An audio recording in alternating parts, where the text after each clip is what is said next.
Hello, how's it going, guys? Thanks for being here. This is Mundo Maldini, your channel. You have already been able to see the full match between PSG and Manchester City. Of course, I was at the Bernabeu yesterday. You have the post-match video. You also have the ratings for Real Madrid in the Real Madrid-Salzburg match. But I promised you, of course, on Thursday morning, I dedicated to watching the most important Champions matches that I couldn't see live, obviously, because I was at the Bernabeu. And we're going to analyze in depth what this PSG 4 was. Manchester City 2 in the match. Manchester City is on the ropes. PSG was indeed very dominant in the match. In fact, we're going to look at some details from the Wisecout report that will prove it. PSG was very dominant, and in fact, the fact that Manchester City was leading 0-2 was absolutely unfair. For those who didn't see the match, don't think that Manchester City was superior to PSG, because PSG was very dominant. I'm going to analyze the match. I'm going to look at some individual aspects, and I'm going to analyze what's happening with Manchester City, which in any case is a very complicated situation, but it's not dramatic. It depends on themselves. If Manchester City wins their last home match against Bruges, which I don't think is an easy task, it will be complicated because Bruges is a good team. But just by beating Bruges at home in the last round, City will qualify. So the situation is very difficult because the team is not doing well at all. Obviously, it's by no means definitive. If Manchester City then goes on to eliminate Bruges, winning against Bruges, which, by the way, also qualifies by winning against Bruges, the real dramatic match is the one that Stuttgart and Paris Saint-Germain are going to play. If Paris Saint-Germain loses, they would be out in Stuttgart. Watch out for that match. It's all very close, but in the end, fate has made the last match Stuttgart-Paris Saint-Germain, and one of them is going to be out. And if City wins, they qualify. Obviously, if City doesn't beat Bruges at home, both could go through. In fact, both would go through, both Stuttgart and Paris Saint-Germain.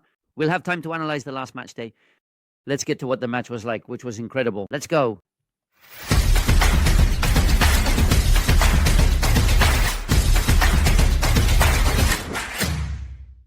All right, let's go. Friends of Mundo Maldini. Let's see. PSG was far superior. With the ball, without the ball. This Manchester City has little to do with the Manchester City we used to know. It's a team. It's true that PSG is a really good team. I insist on that. It's a team with excellent players, and we'll talk about Dembelé later. But of course, Manchester City is a team that has lost that high pressing at many moments. They no longer dominate their rivals like they used to. And then defensively, they were quite poor. It's also true that PSG made the key change with Dembélé. Now, let's talk a little about Dembélé, because, you know, I see Dembélé as an absolutely game-changing player. You already know that, and he proved it again yesterday. These are the 11 players from both teams, Donnarumma in goal, with Achraf, Marquinhos, William Pacho, who I really like, by the way. He's going to start the South American U20 tournament, which starts today, tonight, and you'll have all the images and analyses of the matches here on Mundo Maldini. Nunes Mendes on the left, Vitinha, what a match, Fabian, and João Neves, what a match. The way both Vitinha and João Neves play is a spectacle to watch.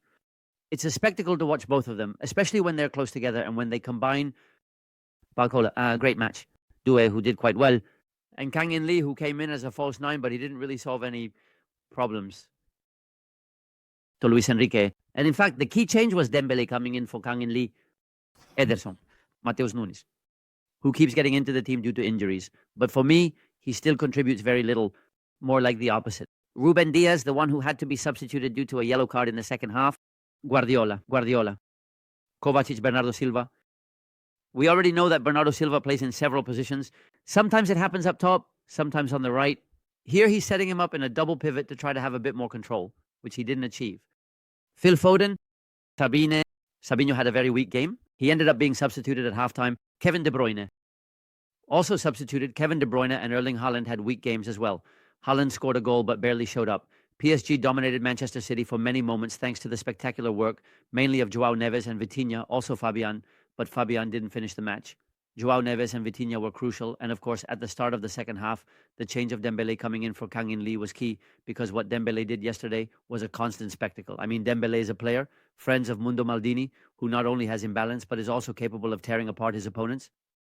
The use of both feet, a couple of plays ago. There's a play in the second half where he nutmegs a defender and then hits the crossbar, which is a real spectacle. Honestly, Dembélé has to be a starter, no doubt about it, all the time. He has worse games, he makes the wrong choices, but he is a great footballer. But he is a devastating footballer. He is a devastating footballer. I always say it. I never get tired of saying it. He is a devastating player. Ousmane Dembélé really devastated yesterday to Manchester City. I want to see some generic details of the match with the Wisecout report. Because, of course, I'm telling you no. In the end, here we have it. Let's get the scalpel into the Wisecout report of this PSG 4, Manchester City 2. Because yesterday I told you, I mentioned it in the video, well, he really dominated Manchester City in many aspects. Well, let's take a look at the ball possession. 61-39, I think that must be the lowest possession for Manchester City. I don't know, it was Guardiola. I don't have the data here, but it has to be close. 61-39, that is to say PSG was much superior with the ball.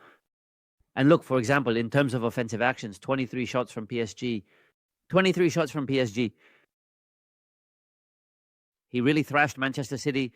He thrashed Manchester City. That is the reality. Then Guardiola acknowledged after the match that PSG had been much superior. It would be missing the point if he didn't acknowledge it. 48 offensive actions, 23 with shots, 34 from City, only 8 with shots.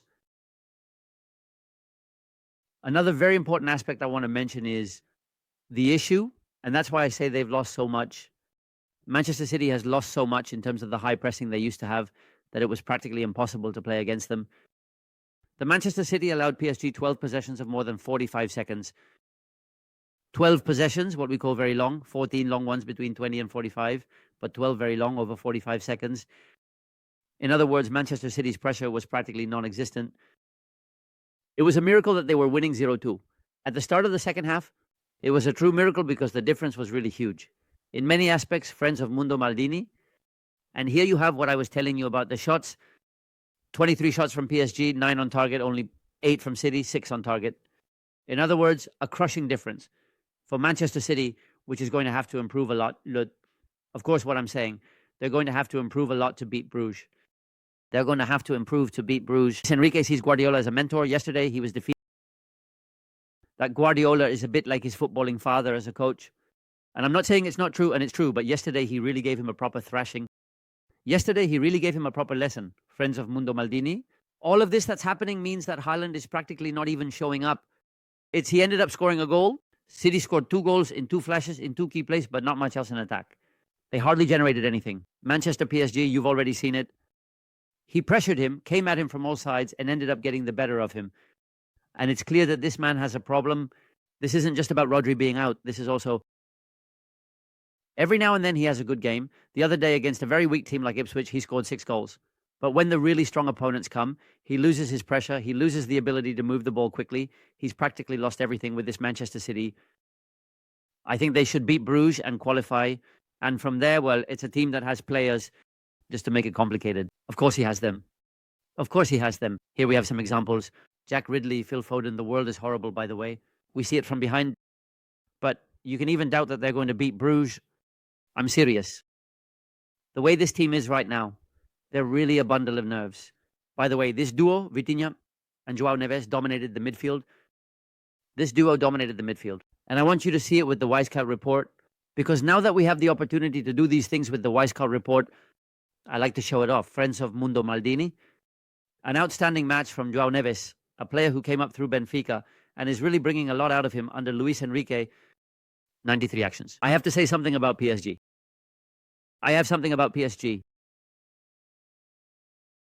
They could end up out in the last round if they lose in Stuttgart, if City beats Bruges.